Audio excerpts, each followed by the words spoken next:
আজকের এই ছোট্ট ভিডিওটির মধ্যে দিয়ে আপনাদেরকে শোনাবো এক অদ্ভুত জাদুকরের রহস্যময় জন্মবৃত্তান্ত। আর তিনি কোনো সাধারণ জাদুকর ছিলেন না, তিনি ছিলেন সুরের জাদুকর, যিনি নাকি চাইলেই গান গেয়ে আগুন জ্বালাতে পারতেন, আবার চাইলেই তিনি আকাশ থেকে ঝরাতে পারতেন অঝোর ধারায় বৃষ্টি। কার কথা বলছি বুঝতে পারছেন? হিন্দুস্তানি উচ্চাঙ্গ সঙ্গীতের সুর ও সম্রাট রামতনু পাণ্ডে ওরফে তানসেন। হ্যাঁ, আকবরের রাজসভার নবরত্নের অন্যতম এই তানসেনের জন্মের সময় ঘটেছিল এক অলৌকিক ঘটনা।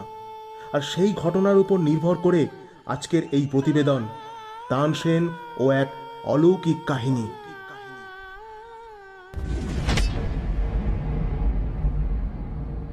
বঙ্গদূত ডগ টিভি। আগের পর্বে সিন্ধিয়া রাজাদের দ্বারা প্রতিষ্ঠিত জয়বিলাস প্যালেস দেখার পর এবার আমরা চলেছি এখান থেকে প্রায় 4.5 কিলোমিটার দূরে অবস্থিত গোয়ালিয়রের আরেকটি প্রসিদ্ধ স্থান ঘৌস বাবার সমাধি বা তানসেনের মাকবারা দেখতে। বন্ধুরা, জয়বিলাস প্যালেস দেখার পর চলে এসেছি তানসেন তথা ঘাউস বাবার সমাধিস্থলে। এই হলো বিখ্যাত সুফি সন্ত মোহাম্মদ ঘাউস বাবার সমাধিস্থল। আর এখানেই পাশে রয়েছে ভারত সুর সম্রাট তানসেনের সমাধি।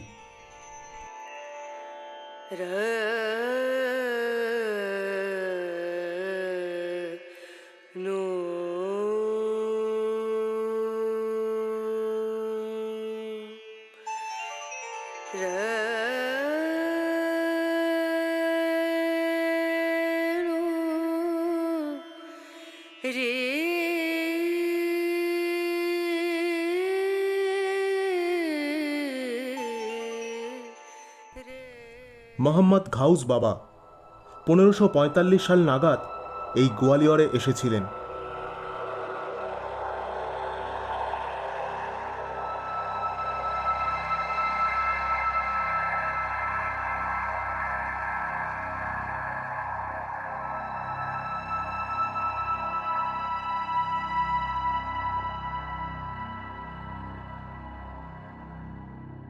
সেকালে এই গোয়ালিয়র থেকে প্রায় 45 কিলোমিটার দূরে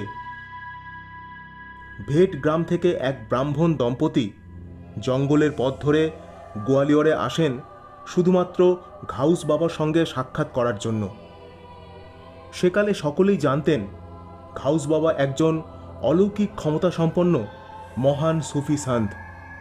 তার কাছে কিছু চাইলে নিশ্চয়ই সেই মনস্কামনা পূর্ণ হয়।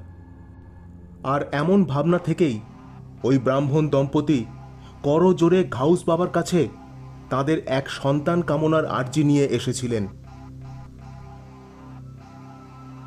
এরপর ঘাউস বাবা ঈশ্বরের কাছে তাদের জন্য প্রার্থনা করলেন আর ওই দম্পতিকে আশীর্বাদ করে বললেন, যাও, শীঘ্রই তোমাদের মনস্কামনা পূর্ণ হবে।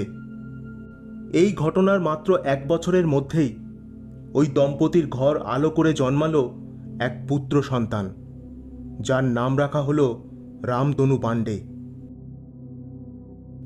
বড় হয়ে ওই পুত্রই হয়ে উঠলেন হিন্দুস্তানি সঙ্গীতের সম্রাট তানসেন, আর আকবরের রাজসভার নবরত্নের মধ্যে অন্যতম একজন।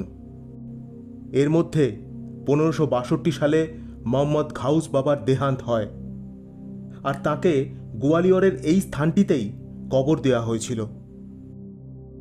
সম্রাট আকবর ঘাউস বাবার কবরের উপর এই বিশাল সুসজ্জিত সমাধিস্থলটি নির্মাণ করে দেন।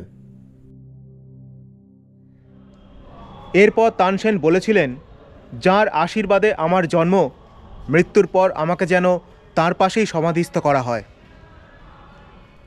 1589 খ্রিস্টাব্দের 26শে এপ্রিল তানসেন যখন দিল্লিতে মারা যান, হিন্দু রীতিতেই তার অন্ত্যেষ্টিক্রিয়া সম্পন্ন হলেও তানসেনের শেষ ইচ্ছা অনুযায়ী তার অস্থি গোয়ালিয়রে নিয়ে এসে এখানে ঘাউস বাবার কবরের পাশেই সমাধিস্থ করা হয়েছিল।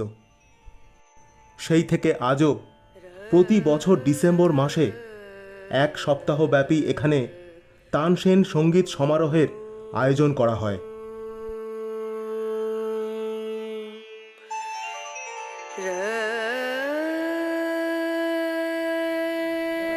বন্ধুরা, ভিডিওটি তাহলে আজ এই পর্যন্তই। শীঘ্রই আসছি পরের পর্ব নিয়ে। আপনারা ভালো থাকবেন, সুস্থ থাকবেন। ধন্যবাদ।